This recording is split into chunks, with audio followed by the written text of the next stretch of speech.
से अगर गलती हो रही है तो उन गलतियों के लिए मैं प्रायश्चित लेना चाहिए। अगर गलती भी हो रही है तो अपने जीवन में उसे, अच्छा श्री जी ने इस विषय में ये बात बोली थी, बोले देखो कि जो पाप दिख रहा है, मान लीजिए जो सामने दिख रहा है वो तो सबने देखा है, लेकिन मन का पाप जो अंदर चल रहा है वो कोई नहीं देख रहा है। मन का जो पाप है वो किसने देखा? मैंने देखा। मेरे मन का पाप मैंने देखा, मेरे मन का पाप आपने नहीं देखा, है ना? तो मेरे मन का पाप मैंने देखा है, तो अगर मेरे मन का पाप मैंने देखा है तो मैं अपने इस पापों को धोने के लिए कटिबद्ध हूँ, और अपने आप को उस पापों से बचाने का तरीका यही हैगा कि अजय श्री जी कहते थे कि हमारी हिम्मत नहीं होती है किसी के सामने बोलने की, है ना? हम बोल भी नहीं पाते, जो मन में हमारे चल रहा है, पाप भरी दृष्टि चल रही है, उसको बोलने की ताकत भी नहीं है, हम बोल भी नहीं पाते हैं। बहुत बिरले जीव होते हैं जो कभी अपनी इस मन के पाप को भी बता पाए, बाकी 99% लोग अपने मन के पापों जो मन में चल रहा है उसको नहीं बताते। पर अजय जी कहते हैं आप तो जानते हो ना मैं गलत हूँ, आप तो जानते हो ना मैं गलत हूँ। जब आप जानते हो कि मैं गलत हूँ तो फिर क्या किया जाए? तो सबसे अच्छी बात यह कि जब जब परिणाम आपके ऐसे हो तो कोई ना कोई पनिशमेंट रखो आप। जब जब आपके जीवन में ऐसी घटना घट जाए तो कोई ना कोई पनिशमेंट अपना खुद का तय करो, तो आप धीरे धीरे बचते चले जाओगे, धीरे धीरे अपने आप कंट्रोल करते चले जाओगे। जैसे मान लीजिए यही छोटा सा मंत्र ले लो आप, नमो घोर गुण बम्बयारिणम, ये मंत्र हो गया। भाई जब मेरे परिणाम खराब होंगे मैं तुरंत एक माला करूँगा, नहीं तो 9 बार कर लूँगा, खत्म। जब आप धीरे धीरे ऐसे अपने आप को करोगे ना तो परिणाम आएंगे ही नहीं, निश्चित मान के चलना। बन जाओ आप, इतना सा नियम ले लो, ठीक है ना? ऐसा तो कोई नहीं है कि जिसके थोड़े बहुत खराब नहीं होते होंगे, मन खराब नहीं होता होगा, है ना? तो वासना तो वृद्ध को नहीं छोड़ती है, तो फिर बात ही खत्म हो गई, है ना? ये तो जिंदगी भर तक चला रहेगा, क्योंकि चारित्र मोहनी कर्म जब तक है तब तक ये चीज़ हमारे साथ रहेगी। तो रहेगी, आप क्या करें? आप अच्छे अच्छे साधक कोई बात नहीं छोड़ती है तो उसका सच्चा सीधा सच्चा तरीका कोई ना कोई आप अपने हिसाब से आप क्या कर लें, एक पनिशमेंट तय कर लें। पनिशमेंट मतलब कोई ना कोई प्रायश्चित तय कर लें, और प्रायश्चित तय करने के बाद उसको आप करते रहें। जब आप उसको करते रहेंगे तो आपकी चर्या निश्चित रूप से मान के चलना अपने आप ऊपर उठते चले जाएगी, आपकी अंदर की सब कुछ चीज़ें समाप्त होती चली जाएगी। मैंने अपने तरफ से मंत्र दे दिया, इस मंत्र को आप 1 माला रखो तो बहुत अच्छी बात है, नहीं तो 9 बार रखो आप, कि हम 9 बार अगर मन खराब होता है, कोई गलत दृश्य दिख जाता है तो हम उसको उस समय इसको 9 बार पढ़ने का प्रयास करेंगे, तो सब कुछ ठीक होता चला जाएगा। और अगर आप नहीं सचेत होंगे और नहीं अपने आप पर इस प्रकार से कंट्रोल करेंगे तो परेशान आपको ही होना है। परेशान कौन होगा? आप स्वयं ही अपने जीवन को नीचे की ओर धकेलने के लिए तैयार हो रहे हैं। हाँ, आप अपने परिणामों को संभाल लें, आपके हाथ में और किसी के हाथ में नहीं है। और दिन भर में कितनी बार घटता होगा, न जाने कितनी बार घटता होगा। विपरीत पर्याय के साथ जब भी संबंध बनते होंगे तब घटता होगा, और जब घटता होगा तो तब तब हमारे पाप कर्म इकट्ठे होते होंगे, और जब जब पाप कर्म इकट्ठे होते होंगे तो ये होता। एक बार चर्चा चल रही थी संघ में, हम लोग स्वाध्याय कर रहे थे, और स्वाध्याय करते करते ये चर्चा चली कि बहुत बार ऐसा होता है कि आज कहना चाहिए कि बच्चे नहीं हो रहे हैं। तो ऐसा क्या कारण है कि आज की पीढ़ी में बहुत समय ऐसा नहीं होता? तो उनने कहा कि पूर्व पर्याय में उन्होंने ऐसा कार्य किया होगा जो कार्य करने योग्य नहीं है, वो सब कार्य किए होंगे। मान लीजिए गर्भपात कराया होगा, मान लीजिए और भी ऐसे संबंध बनाए होंगे। तो जिन लोगों ने पूर्व में ऐसा किया होगा उसका परिणाम ये निकलता है कि बाद में वो कर्म छोड़ता नहीं है, वो कर्म छोड़ता नहीं है तो आज उनको संतान नहीं होती है। तो आप निश्चित मान के चलना कि परिणामों को बचाते हुए अपने जीवन को अगर अच्छा बनाना है हमें, तो हम अपने आप को बचाएं। और अपने आज भले आपको नहीं लग रहा है, आज आपने परिणाम कर लिए, लेकिन ये कर्म आपको छोड़ेंगे नहीं, ये कर्म आपको छोड़ेंगे नहीं। आप मन से पाप इकट्ठा करते चले जाएंगे, बाद में कहीं ना कहीं किसी न किसी रूप से वो आपको निश्चित रूप से भोगने तो पड़ेंगे ही पड़ेंगे। हाँ, क्योंकि देखो कर्म अगर किया है, कर्म किया है, उसका नतीजा तो भुगतना पड़ेगा ना। ऐसा तो है नहीं कि मेरा कर्म कहीं और जाकर फल जाए और किसी को दे दे, नहीं, मेरा कर्म है मुझे ही फलेगा और निश्चित रूप से मेरे ही जीवन में उसका उदय आने वाला है। तो आप अपने आप को बचाने का प्रयास करें, अपने आप को टटोलने का प्रयास करें, दिन भर अपने आप को चेक करें कि मैं कहाँ कहाँ पर अपने मन को ख़राब कर रहा हूँ और अपने आप को उस मन से कैसे मैं बच सकता हूँ। ये तो मैंने तरीका दे दिया, लेकिन आप अपने तरीके को अपनाएं जितना हो सकता है। आचार्य जो एक बात बोलते थे कि वो मैंने शुरुआत में 8-10 साल वो साधना करी, लगभग करी, उससे मुझे बहुत ज़्यादा संबल मिला और मैं खुद उस साधना से मानता हूँ कि सचमुच में बड़ा ही कहना चाहिए कि उसी साधना से मैंने अपने जीवन में बहुत कुछ प्राप्त किया। जो गुरुदेव की साधना थी, बहुत उत्तम साधना थी गुरुदेव की, कि वो दृष्टि ही नहीं मिलाते थे, वो आई कांटेक्ट करते ही नहीं थे। बोले हम जैसे देखेंगे वैसे, जरूरी नहीं है कि आचार्य श्री पास ब्रह्मचर्य व्रत की कोई कमी नहीं थी, पर आचार्य जी कहते थे कि 93% हमारी सबसे ज़्यादा एक्टिव होती है हमारी चक्षु इंद्री। अगर हम चक्षु से मात्र, उस दिन भी मैंने कहा था देवी शास्त्र गुरु के अलावा हम कम से कम लोगों को देखें तो बहुत अच्छा है। जो व्यक्ति अपने चक्षु इंद्री का कम से कम उपयोग करता है उसका ऑरा बहुत बहुत ज़्यादा होता है।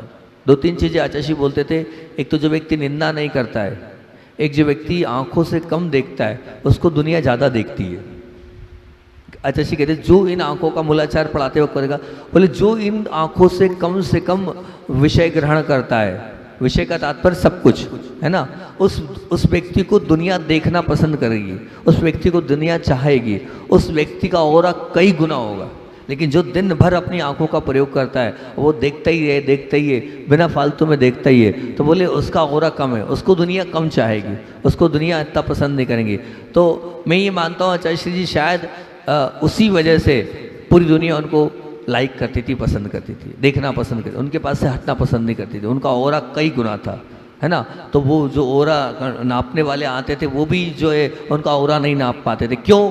क्योंकि आप खुद देख लो, वो उनके जीवन में उन्होंने बहुत कम लोगों को आई कांटेक्ट करके बात करते थे। आप पहुंच भी जाओ तो उनकी निगाह नीचे रहती थी हमेशा। मेरे ख्याल से प्रवचन और क्लास में ही वो आई कांटेक्ट करते थे, प्रवचन और क्लास के अलावा कभी भी वो आई कांटेक्ट कम से कम उनका रहता था, ऐसा मैंने उनको देखा, इसलिए उनका ऑरा इतना था। और चाची कहते थे कि पाप जो मन कब जाता है हमारा, जब हम चक्षु के विषय बनाते हैं। समाने से मन खराब नहीं होता है, मन तभी खराब होता है जब हम चक्षु का विषय बनाते हैं। तो हम सबसे पहले अपने चक्षु पर काम करें, हम अपने चक्षु पर कंट्रोल करें, हम कम से कम देखने का प्रयास करें। जब हम कम से कम देखने का प्रयास करेंगे तो हमारी मन खराब ही नहीं होगा। बोले मन तो बहुत अच्छा है, पर मन को बिगाड़ने वाली इंद्रियां हैं। मन तो कंट्रोल में आ सकता है, पर मन को संभालने वाली को और बिगाड़ने वाली भी इंद्रियां, तो संभालने वाली भी इंद्रियां हैं। तो बोले हम बस मन को संभालना चाहते हैं तो अपनी चक्षु इंद्री को संभाल लें, और चक्षु इंद्री से हम कम से कम देखें। तो हम कम से कम देखेंगे तो हम निश्चित मान के चलना हम वो चीज़ें देखें ही नहीं जिनसे हमारा कोई वास्ता नहीं, कोई लेना नहीं, कोई देना नहीं। तो हम क्यों देखें? जब हम देखेंगे नहीं तो हमारा मन ही खराब नहीं होगा, जब मन ही खराब नहीं होगा तो अपने आप बचते चले जाएंगे। हाँ, तो काय को हम अपने आप को, अपने मन को खराब कर रहे हैं। और जो चीज़ मिलना ही नहीं है और जो चीज़ होना ही नहीं है, हम उस चीज़ को नहीं मिलने वाली और नहीं होने वाली चीज़ में अपने आप को उलझा रहे हैं और अपने आप को फालतू में पाप इकट्ठा कर रहे हैं। हाँ, और इसी के माध्यम से वो चीज़ें और नहीं मिलती है तो हम डिप्रेशन में तक चले जाते हैं, है ना। यहाँ तक की परिस्थिति और स्थिति तक हमारे जीवन में घटती चले जाती है। ऐसे भी हमारे अंतरंग के परिणाम खराब हो जाते हैं। तो अच्छा, इसी तो यही बोलते थे, क्या बोलते थे, घोड़े को क्या बोलते, साईवान। बोले साईवान रखो, मतलब घोड़े के ऊपर जो पट्टी लगती थी आप ऐसे अपने आप को रखो, बस नीचे देख के चलो, नीचे देख कर आओ, बहुत आवश्यकता हो तो बात करो, बड़े हैं उनके सामने भी नीचे ही निगाह रख के करो। थर्ड बटन सी, थर्ड बटन सी मतलब तीसरे नंबर की बटन को देखो, तीसरे नंबर की बटन 1 2 3, यहाँ देखो, थर्ड बटन सी। ये जब कॉलेज में जब जाते तो रेकी होती थी, ये बड़ों के सामने थर्ड बटन सी, 2 मिलती थी पढ़ने को। ये जब रेकिंग होती थी तो थर्ड बटन सी कराते थे। आचार्य बोलते थे ये बहुत अच्छा तरीका है, कॉलेज में थर्ड बटन सी जो एक विनय प्रकार सिखाती। तो हम आपसे ये बोल रहे हैं कि आप थर्ड बटन सी रखें, अपनी आंखों पर कंट्रोल करें, और निश्चित जब आंखों पर आप कंट्रोल करते चले जाएंगे तो अपने आप सब कुछ अपना आपका अच्छा होता चला जाएगा। आप अगर प्रयास करेंगे तो वासना भरा मन भी आपका खाली होना प्रारंभ होगा। लेकिन आप प्रयास करोगे तब तो, मेरे बोलने से कुछ नहीं होना है, आपके करने से होना है। हाँ, मैं तो सैकड़ों तरीके आपको बता दूंगा, लेकिन अपने जीवन में आप विचार करोगे कि मुझे करना है, तब आप कर पाओगे। और करना ही नहीं है तो बात खत्म, फिर तो आया और गया।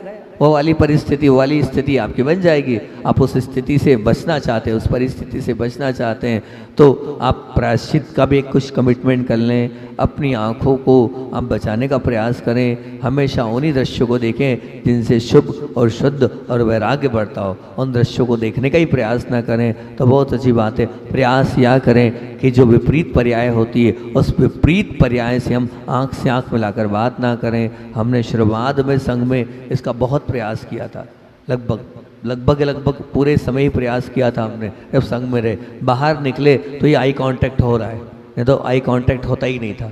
हम किसी को देखते ही नहीं थे, प्रयास ही करते थे। मैं आपको बता रहा हूँ कि कभी कभी ऐसा भी हुआ बहुत बार कि मेरे साथ एक व्यक्ति चला, 2 दिन तक चला, मेरे साथ चल रहा है, मेरे बाजू में चल रहा है, और उसको मैं जानता नहीं हूँ।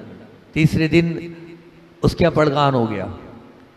तो उस व्यक्ति का पड़गान हो गया, बोले महाराज जी 2 दिन चलने की सार्थकता हो गई। तो ये बात अब कोई कान में बोलेगा सुनाई तो आएगी। आहार के बाद जब हम बैठे, बोले 2 दिन चलने की सार्थकता हो गई। मैंने कहा जी सार्थकता चलने की? बोले महाराज जी 2 दिन आपका विहार करा रहा था, और मेरे बहुत भाव थे कि आपके विहार हो, और आप आके खड़े हो गए। हमने कि भैया, हमने कहा देखो नहीं तुम कब साथ चल रहे थे, कब साथ चल रहे थे, हमने आपको नहीं देखा आप साथ चल रहे थे। और फिर मैंने निगाह ऊपर उठाकर देखी, मैंने कहा भैया सहज भाव से मैं तो आपके यहाँ खड़ा हो गया। मैंने इस भाव से, मतलब मैं आपको सत्य बता रहा हूँ, इस भाव से खड़ा ही नहीं हो तो सहजता से मेरे चरणवा रुक गए और मैं खड़ा हो गया। उसके परिणाम थे महाराज के हारों, हो सकता है उसने बुला लियो। बाकी ऐसी पहचान ना थी, ना मैंने उससे मौन, क्योंकि मौन तो था ही ऑलरेडी, तो ना मैंने उससे बात करी, ना मैंने उसको देखा। लेकिन लगातार 2 दिन वो मेरे बाजू बाजू में चल रहा था। तो ये एक उत्कृष्ट स्थिति थी, आज नहीं है। आज की स्थिति ऐसी नहीं है, आज की परिस्थिति पूरी बिगड़ी हुई है।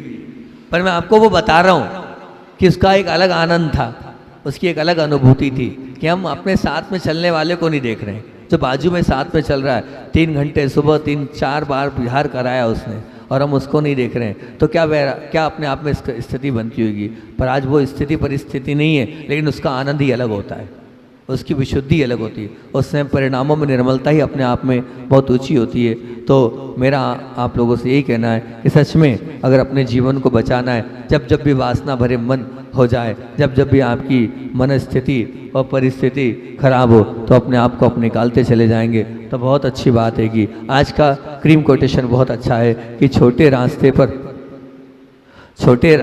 रास्ते पर नहीं, बल्कि हमेशा सही रास्ते पर चलने का प्रयास करें। बहुत अच्छी बात, एक बहुत बड़ा मैसेज है ये कि छोटे रास्ते पर नहीं, बल्कि हमेशा सही रास्ते पर चलने का प्रयास करें। हाँ, छोटे रास्ते का तात्पर्य, मान लो हमें पैसा भी कमाना है, तो हम बहुत कमाना चाहते हैं, तो हम अगर नीचे से लेंगे तो ये छोटा और गलत रास्ता है ना।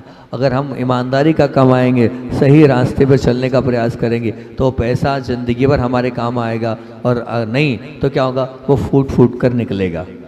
तो फूट कर अगर आप निकालना नहीं चाहते हैं और निश्चित रूप सही रास्ते पर चलेंगे, तो जो सही रास्ते से आपने इकट्ठा किया है, कमाया है, वो आपके साथ ज़िंदगी भर आपके साथ निश्चित रूप से जाता ही चला जाएगा। इतना ही रखते हैं। बोलिए आचार्य भगवान विद्यासागर जी महामुनि राज की जय।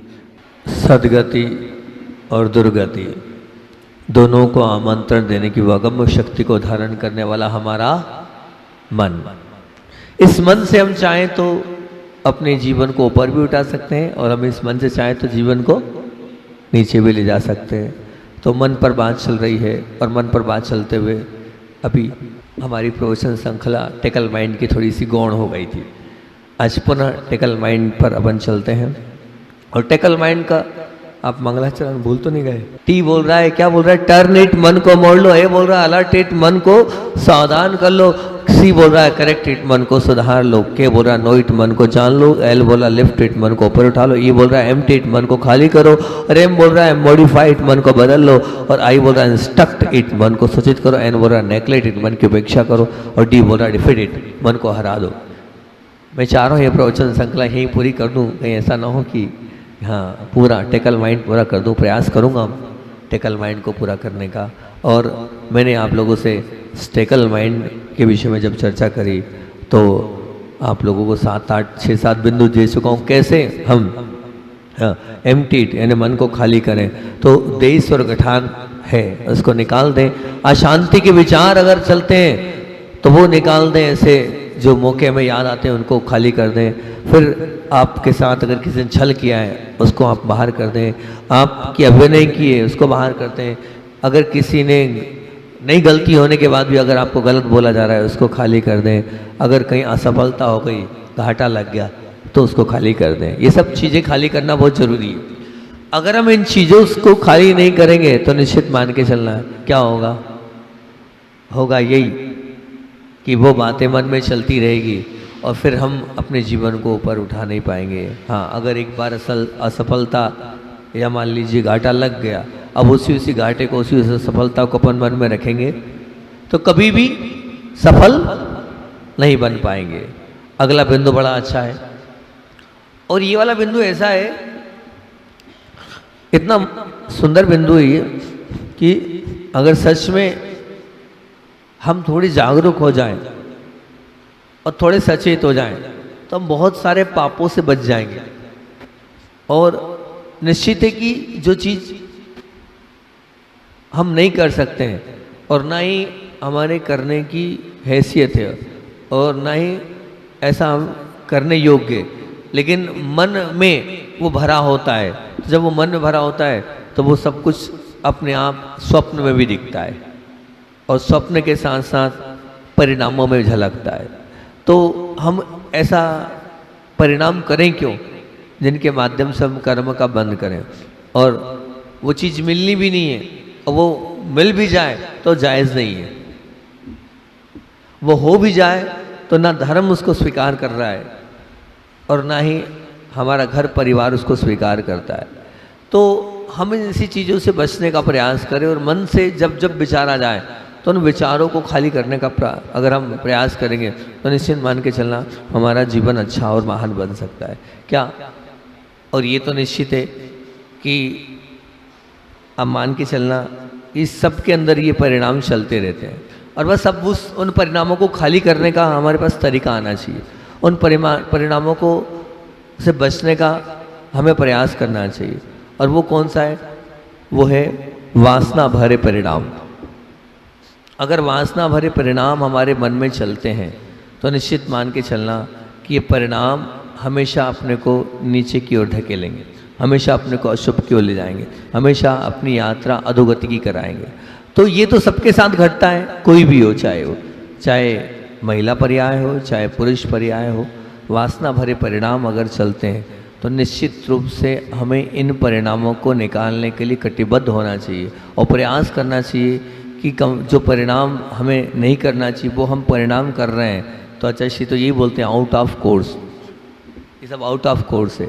अगर ये आउट ऑफ कोर्स हम अगर कर रहे हैं तो निश्चित मान के चलना हमारी गति दुर्गति की ओर ही हम अपने आप को बढ़ा रहे हैं। और लगभग कभी कभी तो ऐसा होता है कि जो चीज़ नहीं करने योग्य, जो हम मतलब जो हो भी नहीं सकती, हम विचार उसका करते हैं और हम विचार करते हैं। अब वो विचार करना ही तो निश्चित रूप से पाप करना है। आचार्य श्री जी बहुत अच्छी बात बोलते थे, गुरुदेव कहते थे, मैं हमेशा इस चीज़ को बार बार बोलता हूँ कि हमारा धर्म भाव प्रधान धर्म है। कैसा धर्म है? कर्म का बंद करने से नहीं, भावों से होता है। हाँ निश्चित मान के चलना। आचार्य श्री बोलते थे कभी कभी कोई चीज़ आप कर रहे हो लेकिन मन से नहीं कर रहे हो तो इतना पाप नहीं लगेगा। कभी कभी कोई चीज़ आप कर रहे हो लेकिन मन से कर रहे हो और अच्छी चीज़ कर रहे हो तो तब पुण्य नहीं लगेगा। क्या बोल रहा हूं, पूजन कर रहे हो लेकिन मन से नहीं कर रहे हो ना, तो क्या होगा, इतना पुण्य नहीं लगेगा। पाप कर रहे हो लेकिन मन से नहीं कर रहे हो ना, तो उस पाप का भी जो है ना, इतना पाप का फल नहीं मिलेगा आपको, क्योंकि मन से नहीं कर रहे हो आप। और इसी बात को लेके मैं आपसे बोलना चाह रहा हूं कि मतलब करने पे डिपेंड नहीं है, काय पे डिपेंड है, मन पर डिपेंड है। पूरी कहानी मन पर है कि मन क्या चाह रहा है, मन पर डिपेंड है। तो जब मन पर ये पूरी कहानी डिपेंड है, तो वासना भरे आपने परिणाम किए, भले ही वो आपके मन के भावों की पूर्ति नहीं हुई, भावों की पूर्ति नहीं हुई, लेकिन आपने मन से तो कर लिया ना। जो मन से करना है वही करना है, शारीरिक रूप से करना नहीं है। हाँ, तो मन से करने को ही करना कहते थे आचार्य श्री जी। तो आप निश्चित मान के चलना कि हमें दिन भर में बहुत बार ऐसे मौके मिलते होंगे जब ऐसे परिणाम हमारे खराब होते होंगे, तो हम क्या करें, उस समय अपने मन को हमें निश्चित रूप से खाली करना चाहिए, उन परिणामों से बचना चाहिए। अगर हम उन परिणामों से नहीं बचेंगे तो निश्चित कर्मों का बंध हमारे साथ चलता जाएगा। जो चीज़ हमें नहीं मिल सकती है और हम जिस चीज़ को नहीं प्राप्त कर सकते, हम उस चीज़ के विषय में क्यों सोचें, क्यों विचार करें और क्यों अपने आप को अधोगति का पात्र बनाएं? नहीं, बिल्कुल नहीं। जब भी अपने परिणाम ऐसे हो तो अपने आप को आपको बचाने का प्रयास करना चाहिए, तुरंत खाली करने का प्रयास कर। मैं हमेशा मंत्र देता हूँ गुरुदेव का कि जब भी, और बच्चों को तो इसका करना ही चाहिए। एक बहन को हमने मंत्र दिया, बाहर एजुकेशन के लिए जा रही थी वो बहन, तो हमने कहा 1 लाख मंत्र का जाप करना है, छोटा सा मंत्र है। तो वो बोले महाराज जी 1 लाख तो कब के हो गए? बोले बहुत जल्दी 1 लाख हो गए थे, लगभग अब बोले 8-10 लाख हो गए। एक पढ़ने वाली, बाहर कंपटीशन एग्जाम में बैठने वाली बालिका को जब मैंने मंत्र दिया, उसने वो मंत्र पालन उसको किया। मैंने पिछली बार भी बहुत बार इस मंत्र को बोला है। आपके जब भी परिणाम ऐसे हो तो आप अपने आप को कंट्रोल करने के लिए, परिणामों को निकालने के लिए ये गुरुदेव के द्वारा दिया गया मंत्र, इसका आप प्रयोग करो। नमो घोर गुण बम्बयारिणम, नमो घोर गुण बम्बयारिणम। जब भी परिणामों में इस प्रकार की उथल पुथल हो और मन खराब हो रहा है, तो आप इस परिणाम से अपने आप को बचाने का प्रयास करो और नमो घोर गुण बम्बयारिणम इस मंत्र का पाठ करो। आप मानना 9 बार भी नहीं पढ़ना पड़ेगा और आपका मन पवित्र हो जाएगा, मन में जितनी वासना भरी शांत हो जाएगी और आप सचमुच अपने आप को, अपने जीवन को ऊपर उठा लोगे। ये आप निश्चित मान के चलना। तो हम अपने वासना भरे परिणामों को भी रोज निकालने का प्रयास करें, रोज बाहर करने का प्रयास करें। रोज उस चीज़, जो चीज़ नहीं मिल सकती है, उस चीज़ के लिए हम प्रयास ना करें तो बहुत अच्छी बात है। क्योंकि मन से भी हमने अगर वो परिणाम किए तो निश्चित मान के चलना पाप तो होता ही है। और आचार्य श्री का सूत्र जो मैं बार बार बताता हूँ, अभी भी मुझे वो याद आ रहा है, वो सूत्र, वो जो तत्वार सूत्र का सूत्र जो शेषा, क्या है वो सूत्र, शेषा स्पर्श रूप शब्द, नहीं चौथे अध्याय का देवों का बोलो ना, शेषा, हाँ, शेषा स्पर्श रूप शब्द मना प्रविचारा। महक दीदी ने तत्वार सूत्र की तैयारी करिएगी, ये बिल्कुल ठीक, बहुत अच्छा। अगला राउंड तो मेरा वही था, मैंने उसकी तैयारी करी 2 राउंडों की तत्वार सूत्र में, लेकिन वो दो में कहानी फेल हो गई। शेषा स्पर्श रूप शब्द मना प्रविचारा। आप ये सूत्र गुरुदेव के द्वारा दिया है, मेरा नहीं है। आचार्य श्री ने सूत्र की व्याख्या करी है। शेषा स्पर्श रूप शब्द मतलब सोधर्म ऐशान ऐशानात मतलब ऐशान तक तो जैसे मनुष्य करते हैं काय प्रविचार वैसा होता है। फिर उसके बाद के ऊपर के स्वर्ग के देव कैसे करते हैंगे? शेषा क्या शेषा स्पर्श, तो मतलब आगे के देव स्पर्श के माध्यम से अपने प्रविचार को शांत कर लेते। ऐसा स्पर्श रूप, आगे के लोग देखने भर से प्रविचार समाप्त। शेषा स्पर्श रूप शब्द, मात्र मोबाइल से जैसे बात करते हो ना, मोबाइल से बात करने से प्रविचार समाप्त। शेषा स्पर्श रूप शब्द मन में विचार कर लिया, उससे प्रविचार शांत। देखो अब यहाँ मन आ रहा है कि नहीं, ऊपर के देवी देवताओं में मन आ रहा है कि नहीं? वो शारीरिक संबंध नहीं बनाते, ना स्पर्श करते, ना बात करते और ना ही देखते हैं, लेकिन मन में सिर्फ सोच लेते हैं और उनकी क्या हो जाती है, उस वासना की संतुष्टि हो जाती है। तो आप निश्चित मान के चलना, अगर आपके मन में वासना भरी हुई है, और देखो एक बात ध्यान रखना कि जहाँ करने योग्य है वहाँ तो ठीक है, लेकिन जहाँ करने योग्य नहीं है, आप समझ जाए मैं क्या कहना चाह रहा हूँ, एकदम स्पष्ट नहीं कर रहा हूँ, लेकिन वहाँ अगर आप कर रहे हैं तो निश्चित मान के चलना आप अपने आप को नीचे की यात्रा की ओर ले जाए, और होता ही है। देखो ये निश्चित है। तो ये जब हो तो अपने आप को बचा के रखें, हम अपने आप के परिणामों को संभालें, और गुरुदेव के द्वारा दिया गया ये मंत्र, इसका प्रयोग करें। इस मंत्र के माध्यम से आपको बहुत ज़्यादा अनुकूलता मिलेगी, आप अपने आप को संभल में लाएंगे। हाँ, और अपने मैंने उसी बहन से पूछा, आपने ये गुरुदेव का मंत्र पढ़ा, आपको कैसा लगा? उसके शब्द थे कि महाराज जी अच्छा लगा, तभी तो 1 लाख के बाद वो रिपीट कर दिया। अच्छा लगा तभी तो जो है 1 लाख के बाद, अभी मतलब अभी ही बात 2-3 दिन पहले ही बात हुई है ना, अभी वो वापस से पढ़ने के लिए चले गए। अच्छा लगा तभी तो अपने आप को बचाने के लिए मैं बाहर रह रही हूँ, और बाहर का माहौल इतना गंदा है, उससे अपने आप को बचा पाऊँ, सब चीज़ों से अपने आप को कंट्रोल रख पाऊँ, मुझे बहुत अच्छा लगा, इसलिए लगभग 4-5 लाख हो गए ये मंत्र। अब सोचो, विचार करो आप, एक नई पीढ़ी, एक नई बालिका, कोई बहुत उम्र नहीं होगी, 18-20 साल की उम्र होगी, तो आप निश्चित मान के चलना ऐसे मंत्रों के माध्यम से हम अपने जीवन को अच्छा बना सकते हैं, अपने जीवन को ऊंचा उठा सकते हैं, और अपने परिणामों को संभाल सकते हैं। ये गुरुदेव के द्वारा दिया होगा है। और देखो एक बात ध्यान रखना कि ये सब चीज़ें क्यों हो रही है, पहले इतनी नहीं होती थी, आज इसलिए हो रही है। एक मतलब और बताता हूँ आपको कि एक ज़्यादा उम्र की बालिका नहीं थी, लेकिन वो थोड़ी सी उलझ गई, तो मैंने उससे, उस बालिका से एक ही बात बोली कि आप एक बताओ, जो मोबाइल उपयोग करते हो? बोले हाँ उपयोग करते हैं। उसमें जो वीडियोस आती हैं, कुछ वीडियो नहीं देखने योग्य भी आती होगी? बोले हाँ वो आ जाती है, हम बुलाते नहीं, लेकिन अपने आप आती है। अब मुझे नहीं पता कैसे अपने आप आती है, वो तो आप जानो, मेरे ज़माने में मोबाइल नहीं था। बोले अपने आप आती है।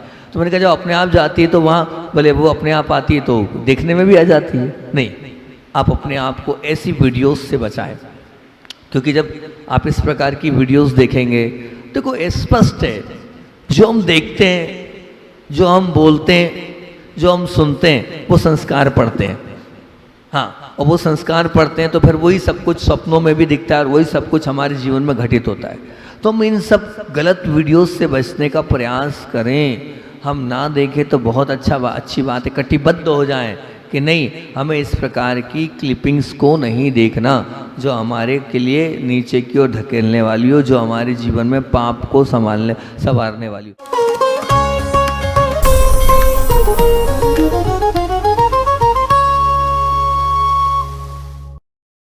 भी है स्ट्रीट फूड का क्रेज, तो तैयार हो जाइए फ्लेवर्स के